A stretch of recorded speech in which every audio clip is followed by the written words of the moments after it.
As a native Chicagoan, I'm ashamed to admit this, but I didn't know that the red line was supposed to be like that.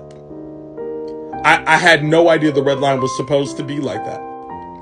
I went to jail in 2020. I got off of house arrest and out of lockup in 2022. So I hadn't been on the red line in years. So things have shifted drastically in ways that I simply was not privy to. I was not aware that we had all come to some sort of consensus that the red line, that all of its passengers were supposed to be out of their fucking minds at all goddamn times. When I commute to work, sometimes at 6 a.m., I expect quiet, and clearly I am in the minority in that regard, because I thought it was sheer happenstance that 3 men of dubious access to housing would enter my train car, all with separate loudspeakers, and would play different songs all at once before the sun fucking came up on full volume, right? I wasn't expecting to hear the Temptations, Chief Keef, and Somebody's Cousin's mixtape all at the same time before Dunkin' Donuts opened. I wasn't prepared. I wasn't prepared for that. Turns out that's normal, and I'm just out of the loop. I was commuting home today, and I was beset upon the visage of 2 people having sex a couple of seats away from me.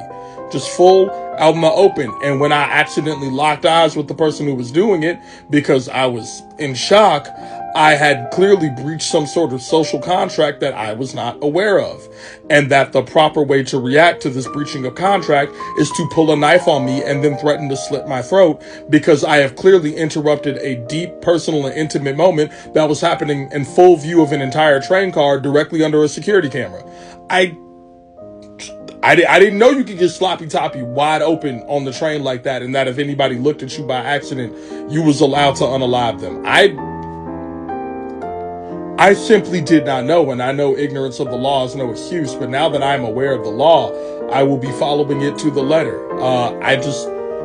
It's my fault. I did not expect there to be raw dick in my periphery, and I was a little bit confused when there was, especially at 11:30 p.m. But you know, it is what it is.